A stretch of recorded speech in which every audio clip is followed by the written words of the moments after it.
Кого 300 рублей потерял? И сумочку, и там степ в конце.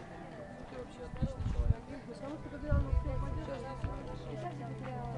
Он забыл, куда ты пошел? Да. Он же сразу.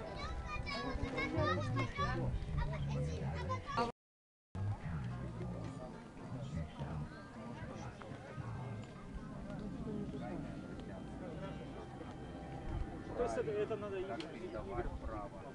Да, по большому счету мы сейчас вот казачий вар, укрепляем физику, укрепляем духовность через...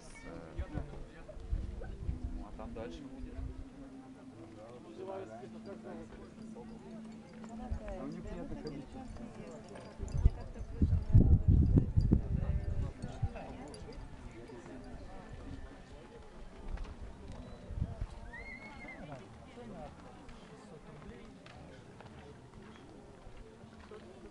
Это вот такой трюнчик, ми минорчик.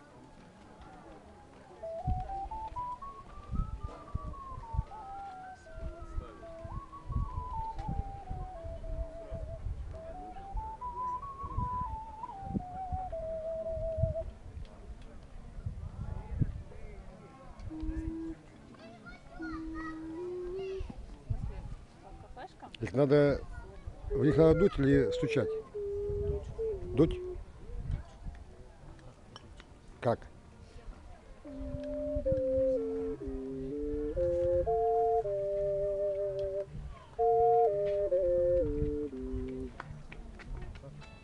Спасибо. Здесь у вас что? Здесь крапивные носки. Носки крапивные, да? Да. И гольф. И почем они? Носки 200, гольфа 300. Полезные они? 50% льна, 50% крапивы. Так, это что? И лечит внутренность. Понятно. Здесь что? Здесь это уже не мое, но здесь топоры, мечи всякие. Это уже Понятно. всё. А здесь что? Здесь всякие горшки. Так, здесь это сокол, Сокол. И мечи тоже сокол. Соколиные. соколиные, а орлиные, ястребиные есть? Сокол, это гитар. Так, это называется как? Домбра. Домбра. У Две- разве не 3 струны? А, ну да. Домбры две. Одна палка, два У нас в струна. армии так играли. Так, это там-тамы, Не, это барабаны, это барабаны. дарбука и Что надо делать? Можно поиграть? там. На домбре? Да. Поиграть. Так, кушетка чья? При ценнике есть. В курсе? 500 рублей, 1000 рублей, 1500 за час.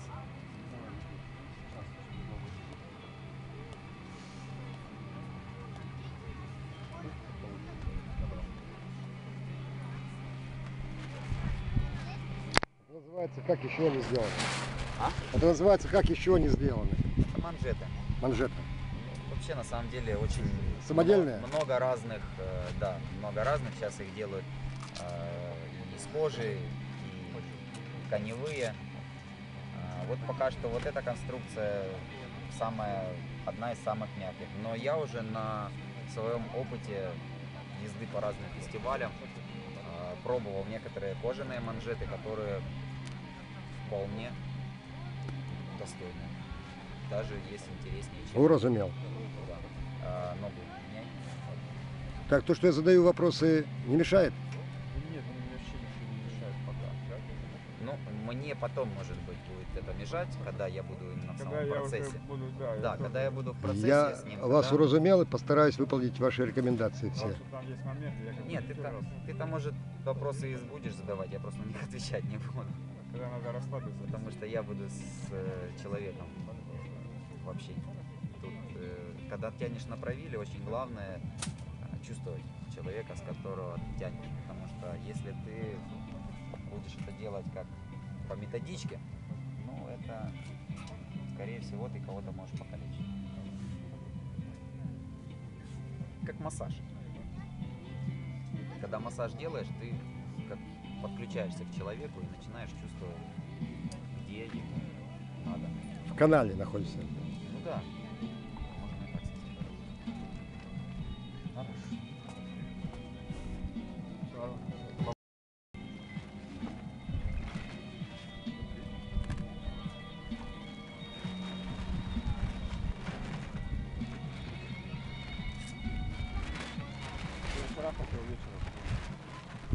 Ну, вчера же у нас аттракцион получился. Нас проверили. Мы оказались очень...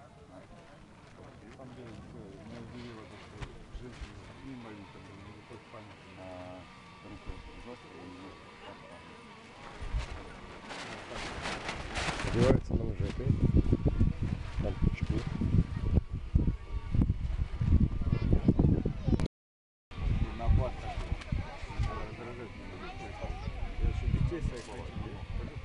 Ну, он про тебя, скорее всего, из-за этого и начал раздражать. Так, напомню, травму.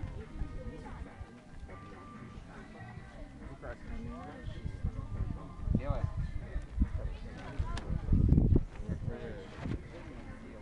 Делаем с учетом того, что это была травма, и наблюдайте, да?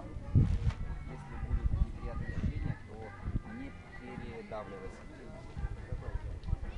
Во-первых, говори, да.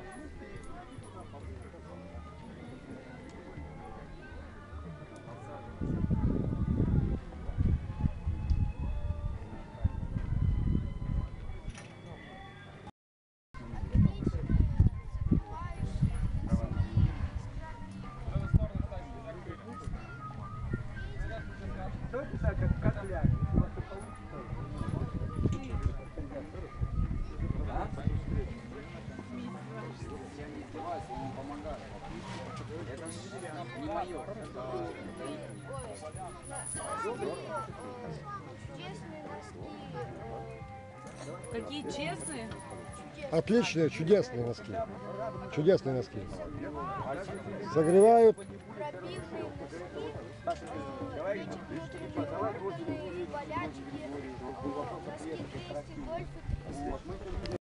Так, это шары называются. А? Шары называются. Да, шары. Они для чего?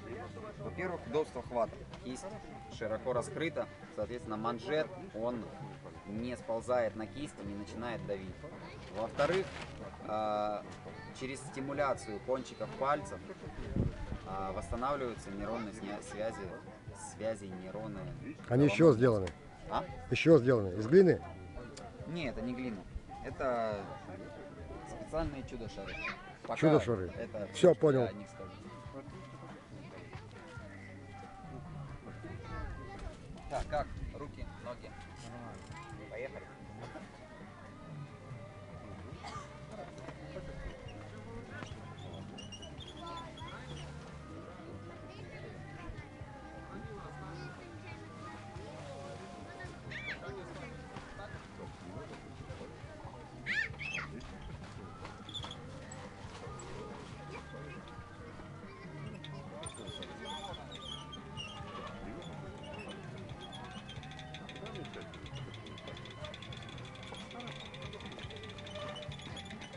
Лебедка самодельная? Нет, магазинная. На сколько, Голову опускай на вниз. сколько килограмм? Это точно не помню. На тонну. Больше, чем 500. Вообще хватает 500. На это походу то ли 750, то ли 900. Ну, может 500, конечно. Так. Так. Ну, нормально. Нормально. Плечи.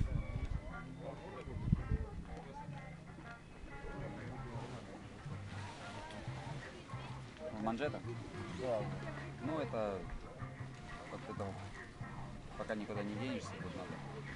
Со временем просто руки укрепляются, и ты уже не ощущаешь этого. Нет, кожу тянет. Ну, я же говорю, со временем руки укрепляются, и ты этого уже не ощущаешь. Поподтягивай сейчас руки, ноги. Да, просто подвигай сейчас. вот как хочется, вот куда душа тянет, вот туда движение. Повыгибайся, повыкручивайся, про ножки не забывай тоже, да.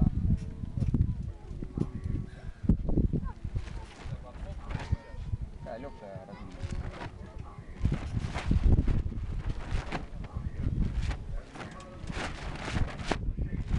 Это для чего? Ну вообще чаши, они гармонизируют очень хорошо. Для более глубокого расслабления. Ну, в его варианте они использоваться практически не будут. Чуть-чуточку буквально.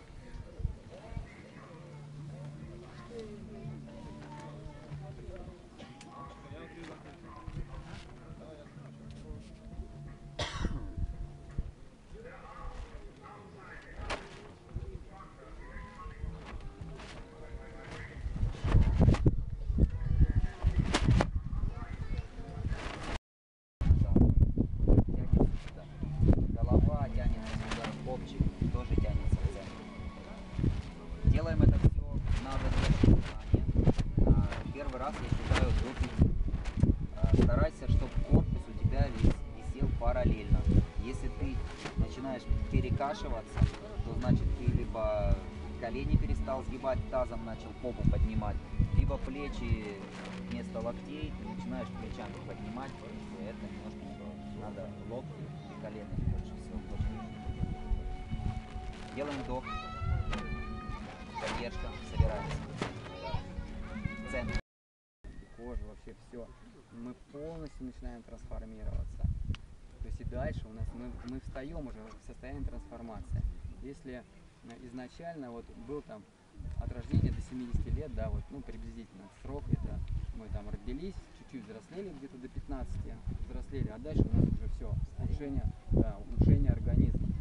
Он борется, мы его убиваем, он борется, убиваем, он нам болевыми рецепторами говорит перестань, мы его еще убиваем, и вот так вот в итоге вообще его уделываем к 70 годам, и все, он развалился. А здесь мы что делаем? Мы ставим точку на том, что мы над ним издеваемся, и процесс восстановления, он довольно-таки быстро начинаем восстанавливаться, идет регенерация, прям вот так ура, все ответственные кричат, да, давай еще, у нас освобождается энергия, пока организм с нами, ну так, скажем так, с нами борется за свое выживание, это постоянно идет затрата энергии на вот эти вот болевые моменты, то есть выздоровление, это сразу энергия туда идет. Как мы только уходим от этого, все, высвобождается энергия, и мы начинаем заниматься собой, спорт. Просто он сразу втекает в нашу жизнь. Нам уже хочется бегать, заниматься, там, тренироваться, всякие разные практики. Я очень приветствую все. И йога, и гимнастика, и там вообще акробатика. Это все нам всем очень важно, нужно. Да, очень. И вот именно, а второй момент, это вот соединение с источником тоже. Он настолько важен и глубок, потому что, ну, все искренне, бескорыстно, и вот как есть, без искажений. А зубы могут вырасти? Я думаю, и зубы вырастут. Третий порядок. Ну это все процесс, мы вообще полностью Вообще, должны да, измениться, а в итоге у нас же как, сейчас мы от 5-й в 6-ю расу, да, переходим, уже если Блаватскую смотрел, Рерих, Блаватская, она же стоит. У нас 5-я, Есть примеры уже полностью вырастают. под раса 6-я, потом 6-я, и, по-моему, с 6-й мы уже должны перейти уже в чистую энергию, да, уже это тело оставить и перейти в энергию. На все это процесс, будем над этим работать, смотреть, да и самим как-то увлекательно и интересно. Если я раньше также в тупике стоял, думаю, ну а что дальше? Уже и это было в жизни, уже все посмотрел, и неинтересно. Все, что делать, неинтересно. А 10 раз я открыл другое, ты понимаешь, что ты вообще еще уровень, детский сад, ясельная группа. И постоянно с каждым там действием, когда ты начинаешь заниматься собой, понимать, там вот это углубление такое, слияние с космосом, слияние со Вселенной идет вот, буквально за вот это элементарное простое действие. За это никто ничего не просит, не навязывает. Берите, пожалуйста, сколько хотите. Только научитесь принимать и не навредите себе.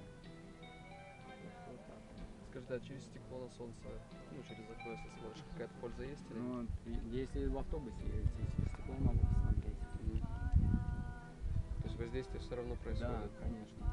Я просто в детстве, когда в садике был, там всех спать ложили, а я лежал через окно вот так вот весь этот час или сколько там спят дети, я на солнце смотрел, мне так хорошо было в обед. Причем Так ведь это у нас детская память, я тоже в детстве стоял на солнце смотрел. Пришел к родителям, говорю, а что мы не смотрим на солнце, так красиво? И мне сразу, ты что, все, глаза сожгешь, ослепнешь, и напугали. И пожалуйста. как они относятся? Не, ну сейчас они меня воспринимают таким, они же, видят, что это у меня не просто Изменяешься, какой-то- да? А? То есть меняешься в нормальную сторону, так сказать. Нормальный я был тогда, по меркам, По меркам, да, нормальности, бытовым, да. А потом же я же со всеми рассорился, разругался, вот я больше 2 лет на Алтае в одиночестве провел, а приехал, я же уже другой был вообще, то есть у меня все старые мысли, которые были, их не было. Там же, остается суть, и внешность очень меняется, там же все эти серьезные испытания, вот та же гора Белуха, туда тоже делал 2 восхождения, причем очень серьезные, в одного, то есть там так это, как следует прорабатывался. Вот, а потом пришел на семинар к одному другу, и он так весело рассказывал, как у него были изменения, как его не понимали, и вот он меня так рассмешил, и я ему настолько был благодарен, что он именно все мне вернул к жизни. А потому что я тут пришел, но я вообще видел, как все происходит, что вокруг такая прям жесть конкретная, да, серьезно, и что и тут не на чем улыбаться или смеяться, тут надо просто вот вообще плакать над происходящими процессами. Вот. А потом что начинаешь все это еще более переоценивать, одно погружение в другое, причем мощное, ты возвращаешься, тебе начинают опять же говорить, что это нельзя отвергать, это все надо, это, как ко всему, надо воспринимать как урок. Если у нас постоянно будет там эйфория, да, то это тоже станет болотом, мы перестанем расти. Если у нас будет постоянно это состояние, то вот это сейчас тоже болото происходит, да, нам дальше, куда, уже все, уже, мозг все меньше и меньше, он сужается, он не расширяется. То есть, если еще он чуть-чуть сузится, то состояние, пещерного человека, которого там описывают, хотя я даже не уверен, был ли вообще это пещерный человек, о котором говорят. Если не андертальца на 13%, пока не раскрыт мозг на 13%. У меня был сон, то есть мне показали, как сознание, да, и вот такая маленькая полосочка, раскрытости, сколько там, 5% максимум. И тут мне во сне прям раз, вот настолько приоткрыли, и все, я вообще офигел, вот так вот своими словами, и когда я везде во всем, и вообще, такой, как будто всемогущий. Я думаю, как здорово, и я начинаю просыпаться, и вот по мере того, как я просыпаюсь, меня так схлопывалось, раз, и обратно ушло.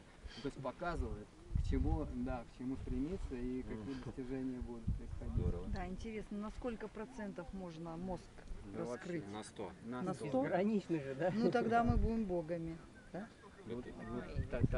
Тогда будет состояние, что мы себя не говорим, что я один, тогда мы одно целое, мы понимаем, что мы находимся в общем пространстве наших родителей, Сливаемся. Да, очень глубоко и целостно сливаемся. А вот через что происходит в организме, так скажем, вот эта электромагнитная энергия Солнца, да, входит, так скажем, в глазах я имею в виду. В теле понятно. Когда смотришь глазами же на Солнце, Да. через глаза часть энергии солнечной потребляешь, да? Через что это происходит физиологически? Вот у вас, я не знаю, вы же, наверное, знакомились там с чем-то, да? Как вот я уже объяснял, если физиологически, то за счет того, что у нас близко расположены капилляры глаз, кровь, Ну да. у нас каждый... Ну, то есть на радужной оболочке, что ли, там как-то трансформируется энергия. Что является трансформатором этим энергии солнечной? Вот вопрос в чем. Трансформатором. Ну как, во энергии, что ее виды надо- энергии передаются, А во да? что ее надо трансформировать и Как? зачем? Во внутреннюю энергию, вы же солнцем питаетесь. Можно вообще не есть ничего, правильно? Я так полагаю. Пока у меня состояние нет такого, что мне не нужно ничего есть, потому что еще внутренняя трансформация внутренних органов, а не трансформация энергии, которая в меня затекает. Вот какая она есть, я ее такой воспринимаю. А уже эта энергия внутри делает то, что она знает, что надо делать. Я это все понимаю, что Ну так я не когда она- занимаюсь ей трансформацией, я просто доверяюсь полностью этой энергии, чтобы она делала работу внутри меня. Вы меня не поняли несколько. А, Вот смотрите, в теле, да, вот ты получаешь от солнца энергию и чувствуешь, что нагреваешься, да? мгм, И вот она, переход одного вида энергии там в другой, мгм. в конечном итоге, правильно? да. А я говорю вот через глаза, что является трансформатором? Радужная оболочка глаза, например, или что-то какое-то еще? Охлаждение энергии или что? Электромагнитная энергия. Многослойные энергоинформационные тела. Может быть, у Ивана Царевича были, он рассказывал про матрешку, про пирамидки на одну другую. Рассказывал о том, что я не был вот подробно, я издали слышал о том, что все-таки он говорил о том, что есть физическое тело, да, а в теле что-то есть выше. Мы, если закроем глазки, вот попытаемся закрыть глаза, расслабились, легко, уютно себя чувствуем, защищенные. И сейчас поднимаемся выше, вверх, и смотрим на себя сверху. Кто-то может увидеть себя сидящим на рисовой поляне, рассмотреть одежды, в которых находишься сам, оценить себя сверху. А теперь опять приземляемся, опять здесь и сейчас. Удалось кого-то увидеть сверху себя? Мне показалось. Если хоть немного над этим поработать, то поймете, какая-то твоя суть поднимается и видит твое тело. Недаром после смерти многие уже и научные работники, и литература говорит о том, что душа сверху все просматривает. Значит, что-то есть гораздо могущественнее, гораздо больше, чем физическое тело. И вот помимо физического тела, основная оболочка, которая созревает у человека в первые дни его жизни, а короче это к 9 дням, это жарье тела. Это энергетическая оболочка, которая защищает саму душу. Это самое упрощенное энергоинформационное тело, которое можно пробить взглядом, дурным словом, грубыми эмоциями, без удержанным использованием тамтамов, бубнов и барабанов, безмерно громким звучанием колокола. Ну а прежде всего, и даже сам человек своим взглядом, своей эмоцией может пробить свои зажарие тела, когда мы себя неправильно, неэнергетично оцениваем. Или излишне себя недооцениваем, ругаем, упрекаем. Вы понимаете, да? Не каждый человек подвержен этим пробоям, и это называется порча из глаз. Порча, еще раз напоминаю, что порча из глаз, это не означает, что человек делает умышленно. Это делается неумышленно, но в том числе и умышленно. Человек делает порчу. Одно из самых таких неумышленных порч, это когда на тебя наставляют пистолет пальцем. Ты. И ты. Да? Ты сразу же раз это действительно делается, прикрываешь, потому что это есть уже посыл энергии, который может пробить жарье тела. А жарье тела, оно чрезвычайно важно, потому что именно жарье тела защищает всю энергоинформационную структуру более тонких тел, которые не распадаются после смерти, а уходят выше. А вот жарье тела, оно погибает после смерти вместе с ним. Но помимо этого есть еще клубья тела. Лоб, клубья тела. Это тело, мозга, который управляет физическим телом.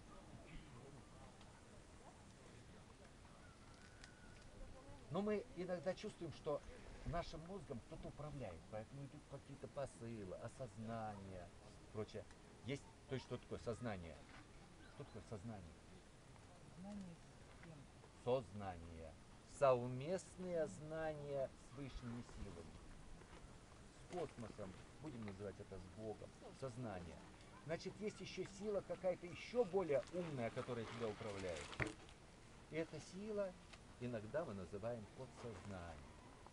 Подсознание — это нижняя часть айсберга, которая не видна, но она более могучая, чем та часть, которая видна.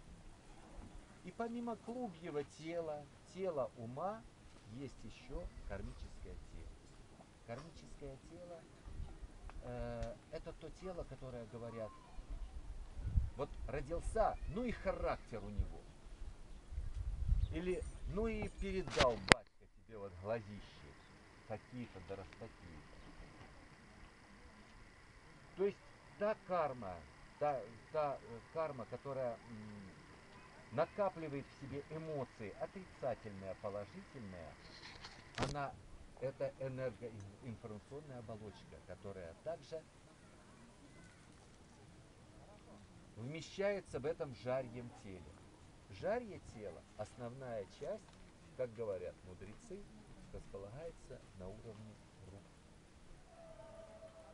То есть форма яйца. Но это не сама оболочка, а это самая уплотненная часть жарьего тела.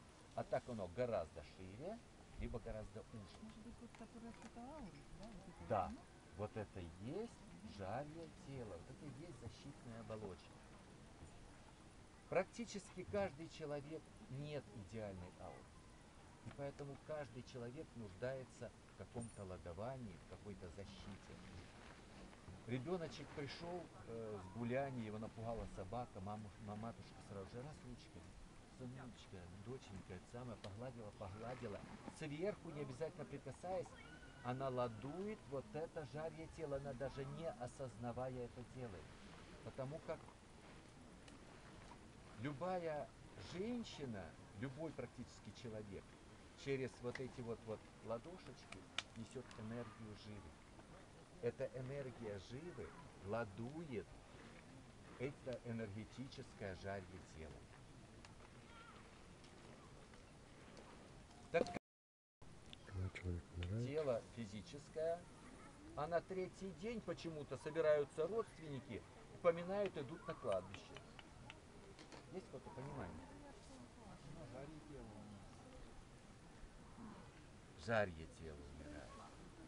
Умирает та защитная оболочка, которая защищает все тела. 3 дня мы отметили. И почему-то испокон веков велось у нас, что на 9-й день мы опять собираем. Опять встречаются родственники, опять поминают своего родича. Ребята, на 9-й день умирает глубже тело. Мозг еще продолжает работать. Мозг еще переваривает информацию, которую он прожил.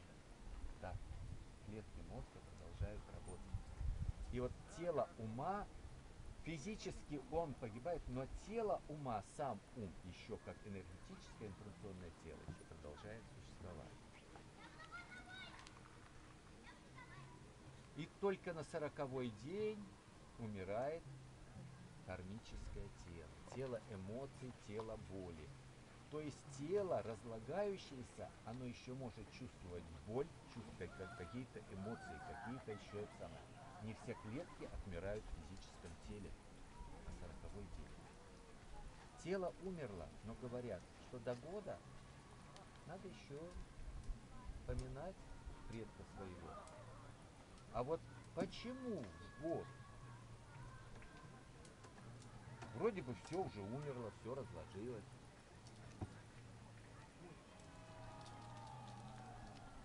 Главная часть человека, не эти 4 тела информационных, а дивье тело, правье тело, сама частичка Божья Джива и колобье тела. Колобье, вы, наверное, видели святых, у которых вот такой вот нимб. Это прообраз. Видящий человек видит светящийся колоб над головой. Когда человек набирается святости, то он видит, он светится. Есть люди, вот прошел по поляне, его и не заметишь. Но есть человек, который прошел по поляне, и большинство раз его увидели. Это человек с более сильным колобьем тела и сильными энергоинформационными телами, с сильной большой душой. И вот эти 4 части, как джива, видите, от нашего славянского слова, вот эта Божья частичка, искорка, джива, вместе с правьим телом, ладьим телом и колобьим телом уходят в высшие миры. И, как говорят предки, до года душа мечется в мире явном, в мире навьем и в мире правьем. Она проживает всю эмоции, всю жизнь, которую он прожил. Может быть, даже один день, но душа переживает все эти переживания. И только после года, ну это условная, будем говорить, дата, после года душа покидает мир яви и уходит в мир нави. Велес своими силами, своей мудростью. Ведь Велес и Бог это не дедушка на облаке, только наивные люди, христиане. Нет, извините, люди, не задумывающиеся о сути божественной, они считают, что Бог, что ты вот не видел, хоть бы раз увидеть, это дедушка на облаке. Да, а ведь это энергетическая суть, которую ты никогда не увидишь, и в то же время ты всегда ее увидишь рядом. Неудивительно, что вот вошел человек, а в нем вошла сила Велеса. То есть вот эта энергетическая суть, которая душу оценивает, и при необходимости, при определенном запросе, душа рождается в мир явный. Это интересная тема, может быть, я не настроен сегодня на нее, но все-таки продолжить, коль я уже затронул эту часть. Душа человека, она ведь не сама приходит, она приходит, когда ее зазывают.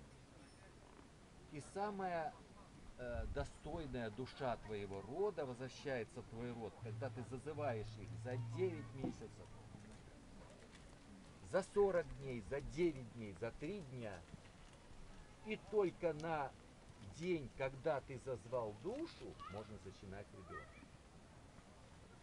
Вообще считается пост перед зачатием ребенка, божественного ребенка, это когда зазывают за 9 месяцев еще, но еще сексуальной жизнью занимаются после 40 дней, близкие отношения прекращаются, зазывается ребеночек после 9 дней вперед. И женщины и пары, которые начинают ребеночка по этим обычаям, обычно в эту же ночь уже сразу чувствуют, что они понесли своего продолжателя рода.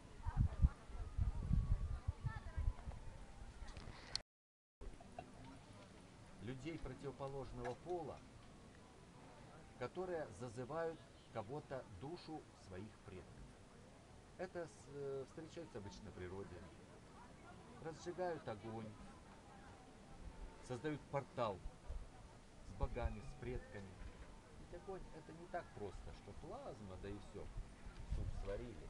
Это гораздо больше.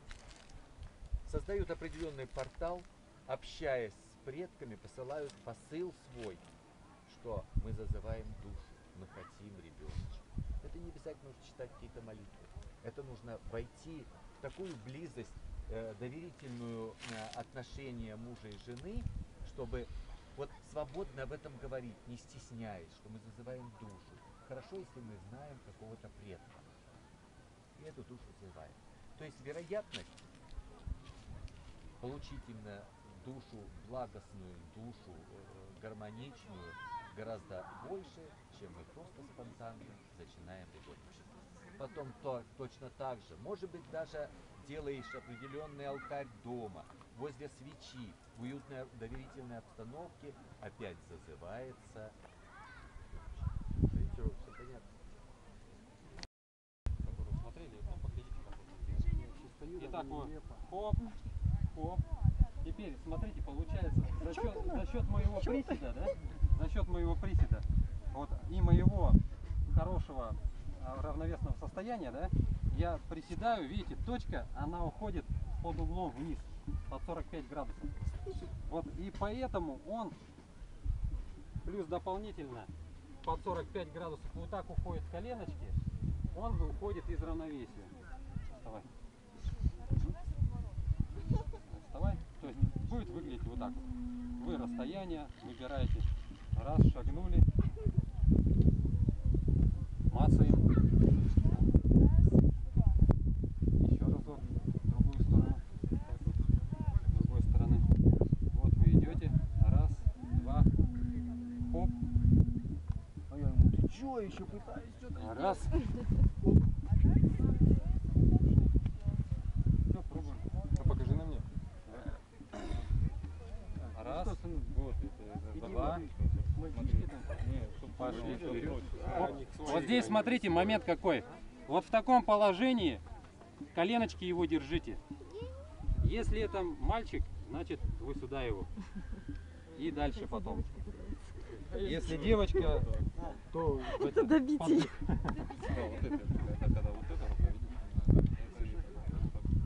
Просто коленями, и он может вас это поддеть где-то, ударить. Давай.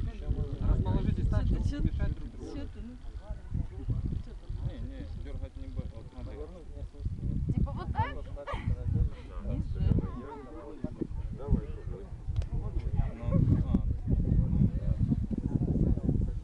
Так, ну что?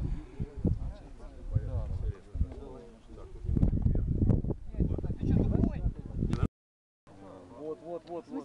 А еще момент какой, ты ногу поставил свою, ему прямо туда, а надо еще дальше. Вот. И тогда потом момент какой, у тебя вначале делал так. Ну конечно, как я Понятно. Уже наваливался заранее. А тут прямая. А навал потом. Или навала нет? На навалках нет такого, да, здесь просто за счет Надо же быстро. вот этого. Ты попробуй хотя бы медленно. Эта методика как называется? Это система Кадочникова, русский рукопашный Да, бой. все понятно. А колени сюда нет? Ну как, сейчас колени, чтобы ты, я, чтобы... Вы обучались где? Смотри, давай. Резко не надо. Так, резко не надо. Нет, смотри, ты падаешь. Я Здесь падаю. момент другой. Вот я, например, я иду такой, я подхожу к тебе вот так, вот, и вот за колени. Ты меня берешь, Вторая нога идет далеко за него. как бы я тебя Здесь ты подталкиваю. можешь, в Этот принципе, момент. между ног, да, и еще и ноги поставить. Затем, вот ты берешь, переносишь рукой тебя тянешь туда, да? Ну, не сопротивляешься на него. Давай попробуем. Ну, просто человек это, как в данном случае, может тебе даже помочь, ему самому навредить. Вот. Получается, я как делаю? Давай. Я вот. Ага, вот да, ты делаешь бросковую технику, а тут немножко иначе. Тут получается, не пойму. гляди, я шагнул, вот у меня масса, соприкоснулась с его массой тела, да? Теперь, видишь, я за счет приседа, у меня идет вот по наклонной воздействие на него под углом 45 градусов туда, за центр массы его, за площадку опорную. Вот я пошел, и плюс у меня его коленочки вот туда вот, под себя. И не надо никаких вот этих вот бросков, кидков. Попробуй, не торопясь, просто без рывков попробуй, у тебя выйдет. А, ты с рывком хочешь? Нет, Ты Договорился? знаешь, какая штука? Он На грани. То есть, видишь, если ты шаг вправо, шаг влево, голову отпилить. Атлас где захочешь?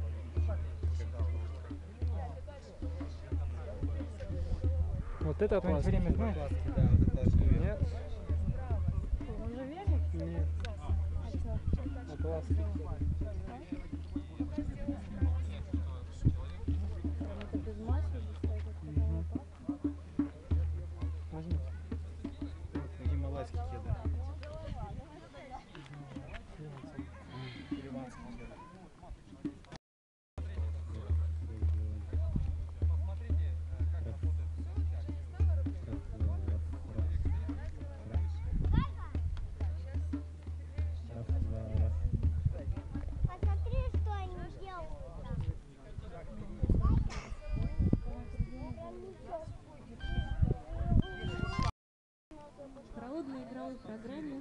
сказка Древней Руси.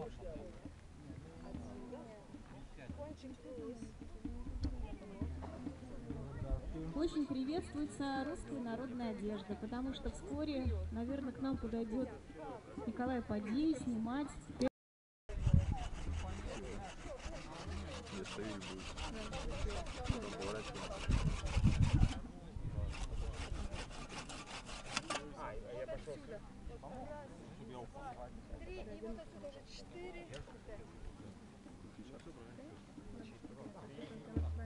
Через несколько минут будет очень красивая музыка, а пока есть время переодеться в сарафаны и рубахи. Кто хочет принять участие в игровой программе «Сказка Древней Руси». Ведущая Татьяна Рус. Только опять же, сейчас начнешь делать всей рукой, а это чисто кистевой, да. Только локоть.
составе, да, в Соединенных Штатах Америки. А вот это отечественный продукт, но правда он не отпескоструен, как вот эти чаши. Что? Ну поэтому его трудно просто заводить.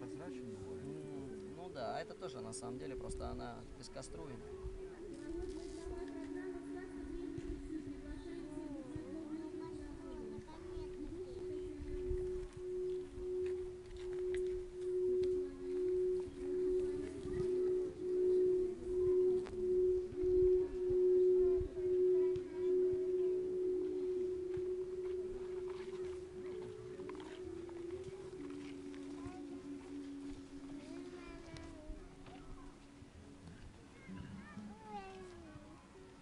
Когда мы играем на металлических чашах, то звук он резонирует с земным ядром, потому что мы говорили с вами, что в центре Земли никакая не расплавленная магма. Ну, она есть, но не в центре Земли, а, так скажем, между внешней корой и внутренней корой Земли.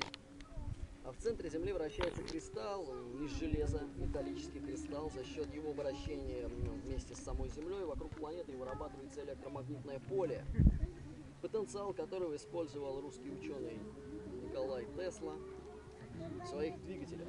Русский? А? Ну, серб это русский, да.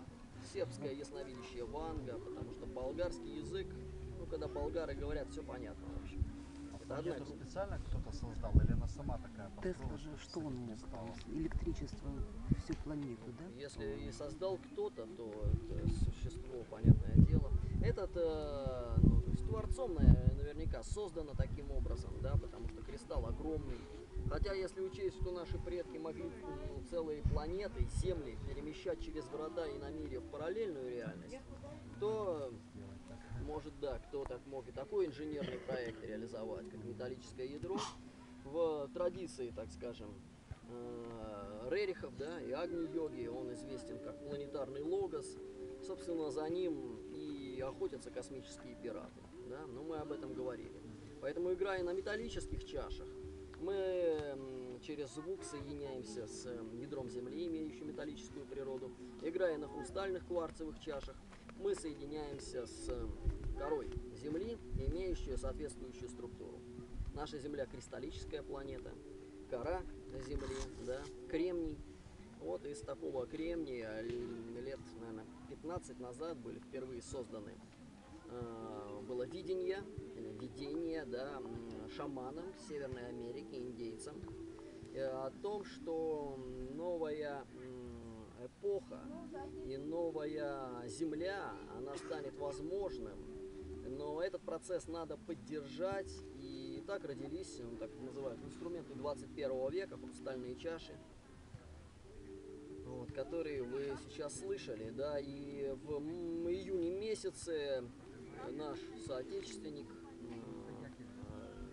смог повторить американскую технологию отливания хрустальных чаш в нашей стране, поэтому та чаша, которая стояла посередине, это как бы отечественного уже производителя чаша. И таких хрустальных чаш есть несколько на этом фестивале. В общем, их можно у этого Юрия приобрести. Он стоит внизу, вы видели, с волшебными стаканами. У него хрустальные стаканы, хрустальные колокольчики и хрустальные чаши.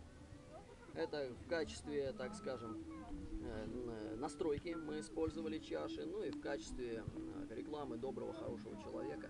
То есть пользуйтесь хорошими, правильными инструментами нового времени. Хрустальные чаши, удивительные инструменты. Такие же инструменты нового времени, как такие металлические диски под названием хан. Да, это тоже инструменты 21 века.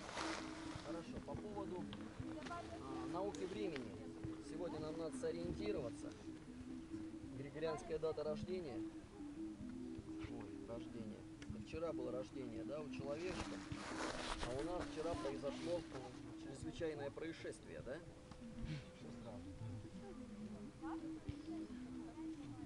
А сегодня 27 сентября уже, да? Да. 28. 27-е. А, 27. Да? Да-да. А Путин когда выступает в ООН? Вчера. Вчера выступал. Уже выступил? 28-го выступает. В общем, все... все... 28 числа. он Вчера выступает. сказали, что надо вроде бы вчера смотреть. А вообще не Еще, знаю. еще Кто предлагал сказал? человек посмотреть в кафе, там типа... вечером будет 28. успел? Да? Ага, все, завтра спасибо. затмение, А завтра у нас еще и затмение. Лунное. Кого? Лунное. Лунное полное. Полное лунное затмение. И оно будет у нас видео? Ну, не знаю, я знаю, что Две оно луны с будет, 5:27 да? до 8 с чем-то по Москве. С 5:27 до 8 с чем-то по Москве. Завтра вечер. И прям надо начать молиться.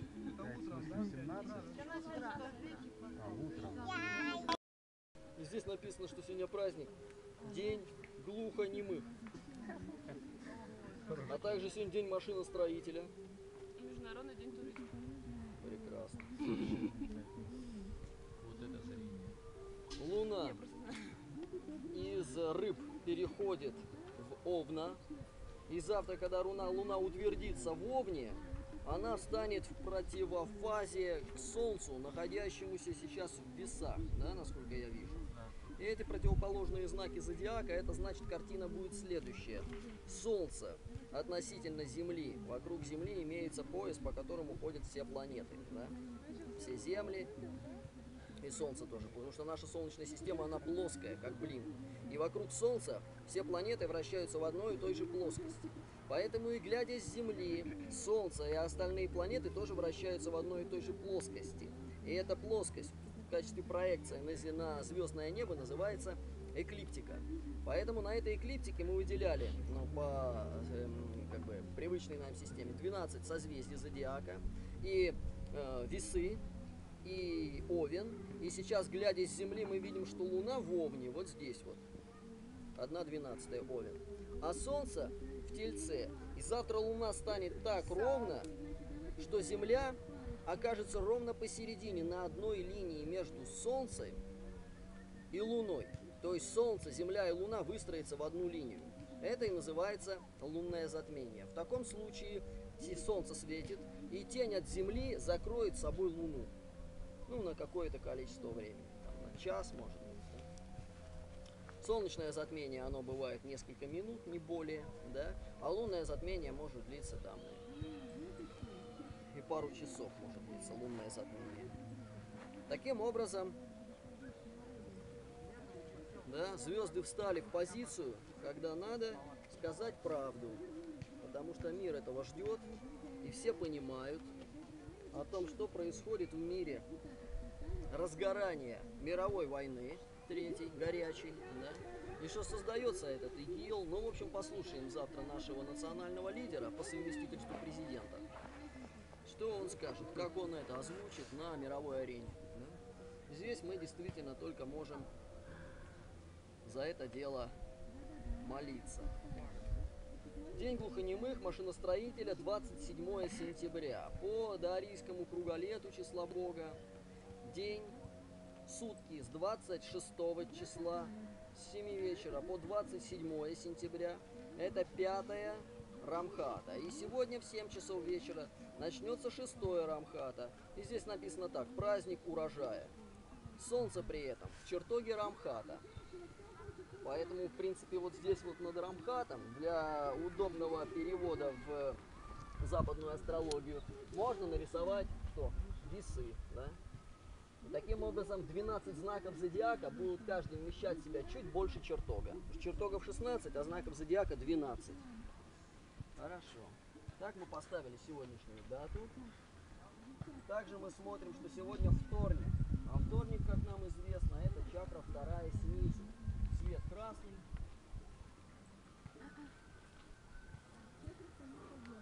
Взаимодействие с другими сущностями происходит через чакру Зарод или чакру Сватхистана.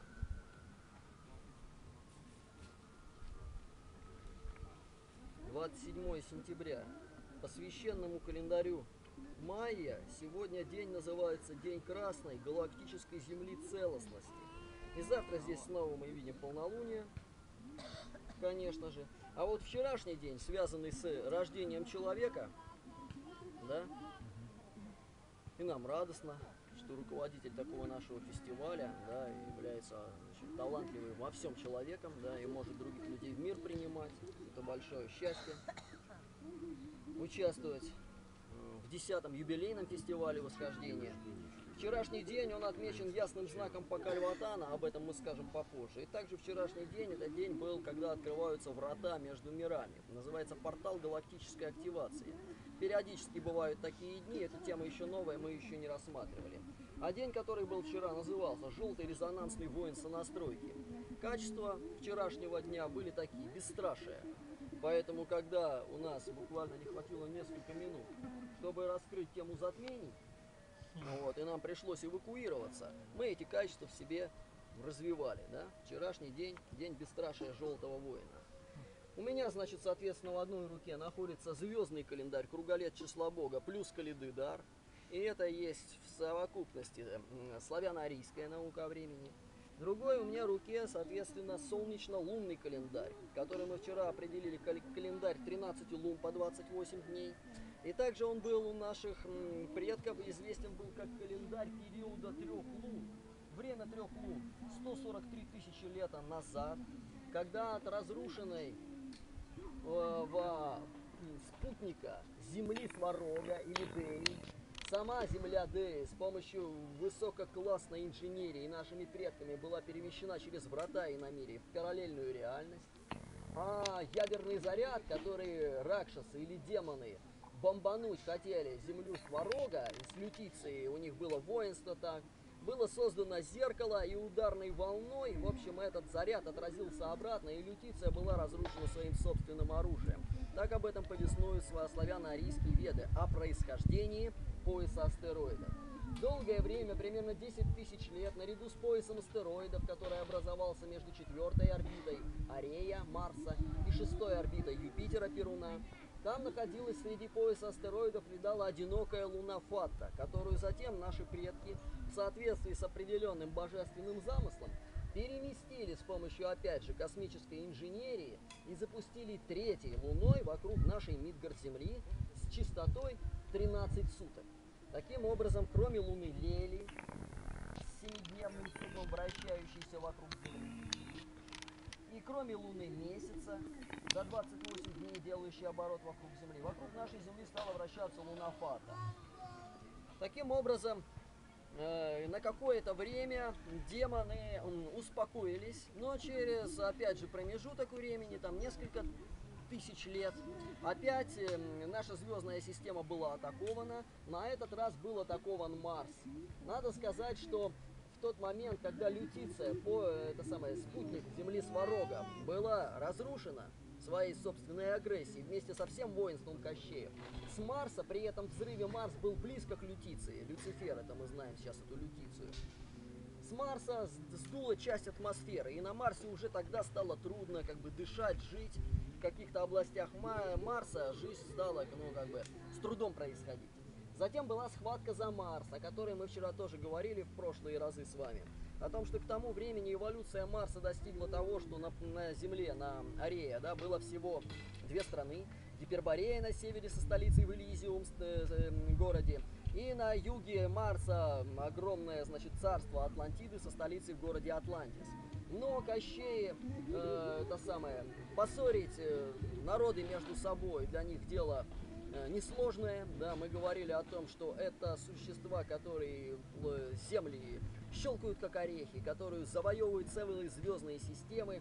Поэтому на Марсе у них также получилось спровоцировать ядерный конфликт между Гипербореей и Атлантидой, и планета, вся Земля Марс, выгорела. И с тех пор число года на Марсе, календарь, который был на Марсе, из себя включал число 666. Об этом мы говорили как о продолжительности лета марсианского. То есть Марс, или Земля Арея, оборачиваясь вокруг Ярилы Солнца, при этом вокруг своей оси делал 666 витков.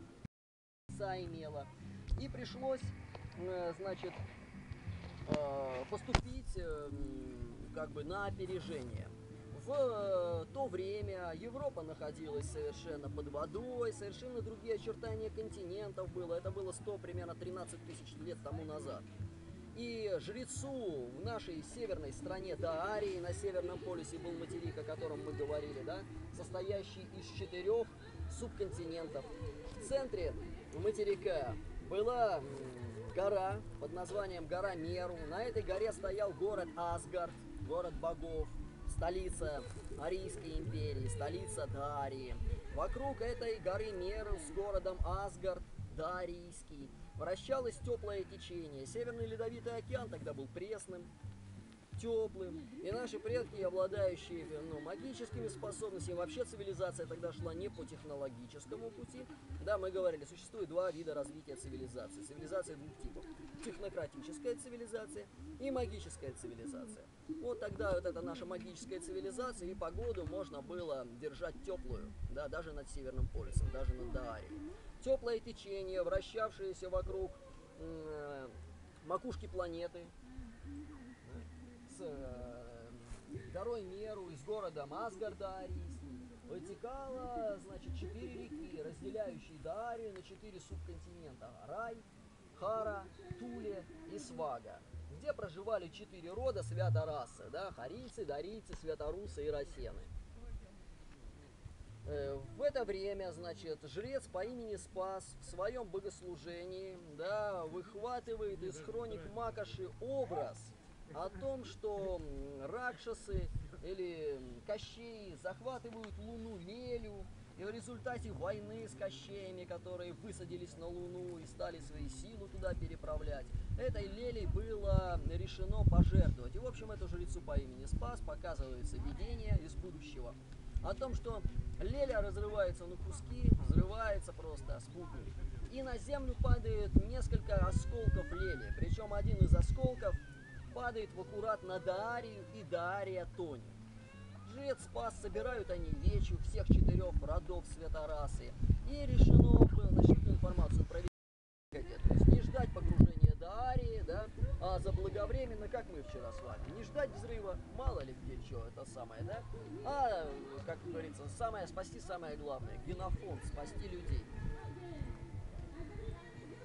Таким образом, значит, в течение 15 лет происходит переселение родов святорасы из Гипербореи, из Дарии уже в Рассению, по Уральским горам, по Репейским горам, Западная Сибирь, потому что то, что западнее Урала, это было там под водой в то время, и наши предки расселяются таким образом в Евразии.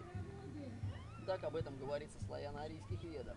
И на 16-е лето празднуется праздник переселения из Дарии. Называется священное лето. Мы о нем говорили, что во всех летах, видах, пес, конь, дельфин, 365 дней, и в лето 16 по счету, лето капища храма 369 дней, потому что все 9 сороковников, Рамхат, Айлит, Бейлит, Гейлит, Дайлит, Элит, Вейлит, Хейлит и Тайлит, все по 41 дню. Так бывает раз в 16 лет. Это аналог високосного дня в григорианском календаре, да, мы говорили. В григорианском каждые 4 добавляется к февралю, 29 февраля. Получается 365, 5, 5, и раз в 4 года 366 дней в году. А у нас 15 раз 365, и раз в 16 лет добавляется не один, а сразу 4 дня. Набегает, и вставляются 4 дня. И вот в эти месяца вставляются промежуточные, во 2, в 4, в 6, в 8. И получается все сороковники полные по 41 дню. Лето священное. И действительно, как и предсказывал жрец Спас, он всех и спас, с тех пор у нас и праздники вот эти, спасы в честь этого жреца, который спас, не Даарию он спас, Даария все-таки потонула. Вот, он людей, он всю святорасу, ни один человек при этом не пострадал, да, было все погружено на мамонтов, и мы все, в общем, все переместились, так скажем, да, и так появилась новая родина, и был построен новый город, новый Асгард. А с Лелей случилось именно так, как и предсказывал жрец по имени Спас. Ракшасы захватывают, демоны, да, Кощей, захватывают Лелю, и наши предки, видя, что на Леле выстраивается мощное воинство, и чародеи, и всякие там эти самые хищники, и пришлось вызвать на помощь флот Галактической Федерации. Тогда прилетел Дождь-бог, и, в общем, Лелю было решено нанести упреждающий удар. И как только через врата иномирья демоны накачали на Лелю огромное количество войска там, да, со всем войском, в общем, эту Лелю разнесли в щепки. Но так еще старались, чтобы осколки в сторону улетели на траектории, такой бомбануть, чтобы унесло в сторону. Но все-таки один осколок, как и было, видимо, это написано на роду, да, ведь есть то, чего не изменить, да, в книге жизни написанное. Осколок этой луны Лели упал на Дарию, Дарья затонула, там волна, но все люди были спасены, были уже, так была заселена Сибирь, так образовалась уже наша страна, не Дария, а Асия, да? Или раса, роды асов, страны асов, страна асов Асия, сейчас Азия.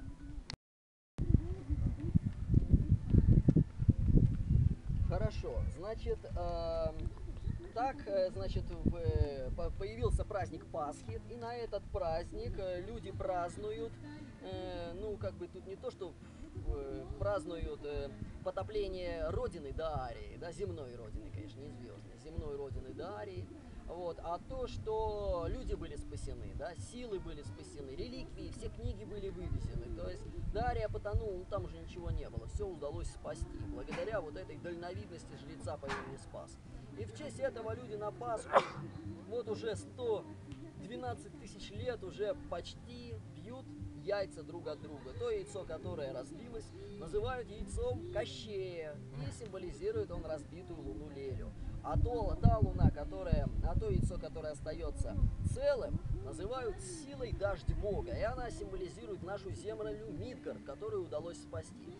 Так иногда приходится хирургу жертвовать каким-то кусочком ткани, да, или зубом, допустим, для того, чтобы спасти челюсть, или для того, чтобы спасти весь организм. Так и у нас пришлось пожертвовать Лелей, уже захваченной паразитами, этими глистами, рептилоидными, да, и зато спасена была Мидгард-Земля, и месяц с Фатой оставались на своих орбитах. Через какое-то количество времени ребята, получившие это самое достойный отпор, не успокоились и снова начали свои козни строить. И тогда была битва за Фатту. В этот момент уже Арийская империя раскололась на две части. Гиперборея ссорится с помощью внешних сил, конечно, которые провоцируют всегда междоусобные войны. Красные и белые, Атлантида, Гиперборея, русские, американцы. Все же изначально единая светораса, единое человеческое братство. Но Атлантида с Гипербореей ссорится, и в момент этой ссоры с орбиты сходит, разрывается просто на куски луна Фата, и один из осколков Фаты теперь уже снова падает на Землю, но он уже падает не на территорию растения, он падает в Атлантический океан, где раньше находилась, соответственно, материк под названием Атлантида. Таким образом, у нас было разрушено две луны. Леля 112 тысяч лет тому назад, и осколок ее затопил Дарию. И Фата 13 тысяч лет назад, то есть ровно половина Сварожьего круга. То есть с этого момента еще не прошел цикл прецессии равноденствия. Мы сейчас вот здесь, вот в 2012 году пересекли эту черту. Это утро Сварога, вот это вот, а это ночь Сварога. Поэтому последнее темное время в 2012 году. Атлантида потонула ровно 13 тысяч лет назад. Вот мы прямую линию проводим и попадаем 13 тысяч лет назад, когда, значит, это произошла битва за луну Фатту и война между Атлантидой и Гипербореей. Эту войну выиграла Гиперборея, но цена, которой как бы добро победило зло, была такая, что в результате потопления Атлантиды на Земле пошла прибойная волна океанская высотой там, в общем, большая волна, и все было сметено. Поэтому, да, как бы Гиперборея и Русь выиграла эту войну у Атлантиды, но ценой собственного погружения в каменный век. То есть все человечество было опущено с космических технологий в каменный век. И с тех пор на нашей планете вот такая ситуация. Современные ученые это и называют, ну, типа, современная цивилизация. То есть считается, что мы появились 5000 лет по современным учебникам истории из древнего Шумера, где первая клинопись на глиняных табличках, эти шумеры писали палочкой заостренной, обжигали, и до сих пор эти библиотеки шумерские и вавилонские остались. И якобы до этих шумерских глиняных табличек ничего не было. Но этому есть ряд как бы противоречий, конечно, присутствует, как всегда. И одно из самых сильных аргументов за то, что не от шумеров произошли, а шумеры на самом деле по исследованиям орнаментам тоже были часть, так скажем, ну то есть это были осколки арийской цивилизации.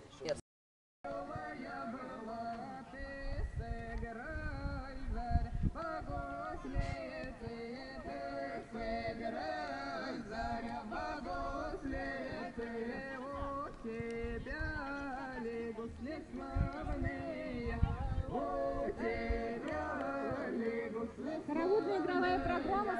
Древней Руси. Вот так вот.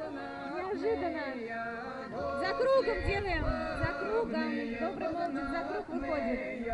Твой так свёк, гору ворот стоит, а твой так свёк, гору ворот стоит, а молодость на ход домой зовёт, а молодость на ход домой. Сзади вышиваешь добрый молодца, и берешь красную девицу за руку гулять. Любимая сноха, ты пойдем, пойдем, любимая сноха. Я не иду, не слушаю тебя.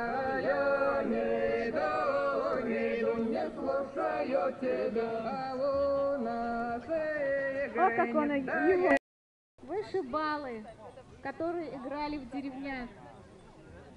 И сейчас эта игра пришла к нам, чтобы наполнить наш праздник. Ты моя зоренека, ты вечерная, веселая была, ты вечерная, веселая была, ты сыграй, заря, погуслеется, ты сыграй, заря, Ну что, настала пора поменять игру? Давайте поменяем. Можно?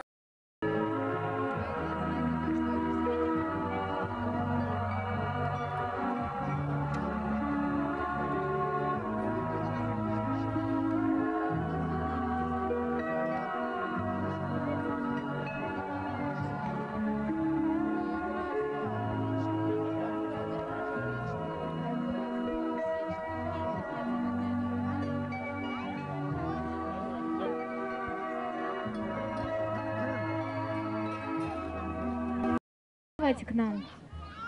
Будете участвовать в спектакле? А если я не танцевал? Ну и что? У нас же будет много репетиций. Так, у нас всего 15 минут, да, сейчас. Значит, нам нужно договориться насчет завтра. Во сколько мы все можем собраться и в каком месте. Собираемся. Только не в жару. Знаете, нам Дом культуры дали. В часов вечера завтра придете? Завтра в 6 вечера в Дом культуры. Если вы видите людей, похожих тоже, ну, славянский образ такой вот, приводите. Я же говорю, это будет фильм сниматься. Очень важно. Николай Падей здесь, он хочет. Мы всех сделаем красиво. Приходите все. На репетиции не обязательно в костюмах, но вот потом нужно будет раздобыть какую-то красивую славянскую одежду всем. Мне кажется, всем найдем. Смотрите, вас уже сколько. Все, вот вы, вот ваша команда, это уже все. Это уже готовый театр. Из вас я сделаю актеров, поверьте. 3 репетиции на сцену. Но это вам запомнится надолго.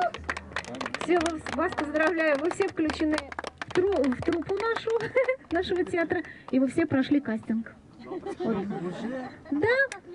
Николай Падей говорит, давай там в ДК устроим, там будем на всех смотреть, каждого отдельно, там в этюдах, там и так далее.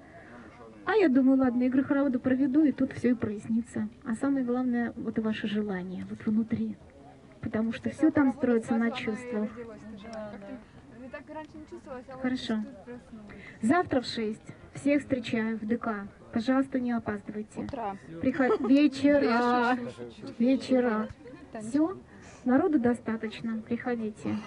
Сначала будет хоровод, потом Радомир с Любомилой приглашают, ходят по селениям. Все очень просто. Там они заходят в каждое селение, кланяться, приглашают. И гости собираются на Большой Поляне, и происходит все это. Кстати, в хоровод сейчас, знаете, шел как раз под фонограмму Ведруса. Вот. Вот это была фонограмма. Исполняю я. Голос мой не узнали? Нет, не узнали, да? Я вообще сделала 6 спектаклей по книгам игры. У меня есть радиоспектакли, и Владимир Николаевич очень высоко оценил эту работу. Ну, он сказал спасибо, что не исказила. Еще спросила, ты где училась? В каком театральном училище? Я говорю, 5 лет подряд поступала, но не поступила. Он говорит, слушай, а здорово, что ты не поступила, ведь ты бы так не сделала. Это после спектакля «Ведруса» в Нижнем Новгороде была премьера. Вот там. ВКонтакте нету, есть у меня диск, там 5 спектаклей, можете приобрести, 350 рублей стоит диск. Ну, там штук 5 всего осталось. В режиме MP3. Это работа 3 лет. Делался спектакль на радио у нас в Чебоксарах, все профессионально. Вот это аудио, по которому мы ставим спектакли. Вот. Учить роли никому не надо, мы просто проживаем. Завтра в 6 всех жду. У нас получится вот так. Тем более все мы снимемся в фильме.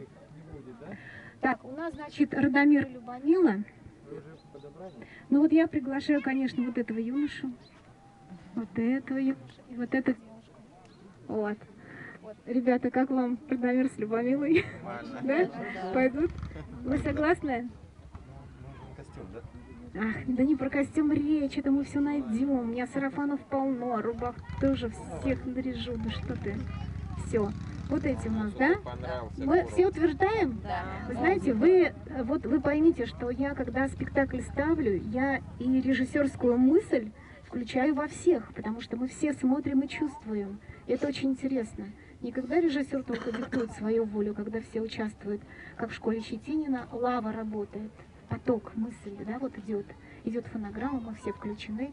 И вот я рада, что вы одобрили мой выбор. Спасибо вам, ребята. Так, у нас еще, значит, кто там есть? Мама жениха и мама невесты, и отец жениха и невесты. Помните, когда идет сцена венчания, у нас есть момент, когда родители благословляют, отец задает вопросы.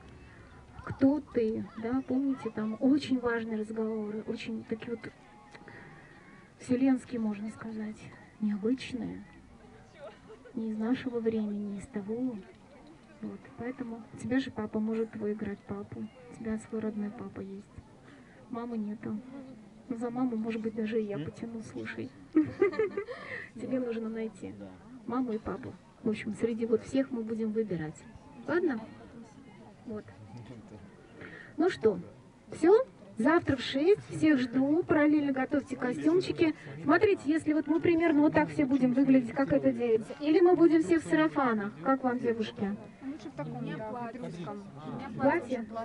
Вот такое? Вот примерно такое, да? Давайте тогда договоримся, что примерно все вот так вот. Сможете? Длинных таких. Серо-красное, да? Серо-красное, серо-белое, серо-бордовое. У мужчин рубашки светленькие, такие серые, светлые. Ладно, договорились? Давайте на репетицию придем, те костюмы, у кого давайте. есть. Принесите все свои костюмы, у кого что есть. Да, завтра в 6. Хорошо? Все. Ура! Ура! Все. Народные плясы. Хороводные игры и хороводы веду я, актерское мастерство веду я. Также у нас будет преподавать Велислава. Это славянская певица, которая поет очень сильные песни. Велислава. Так, и еще у нас Васильченко Людмила Павловна, преподаватель. 20 лет занимается славянством. Написала книги. Школа год праздников. Так что вот, приглашаем на академию. Можете приехать в Москву.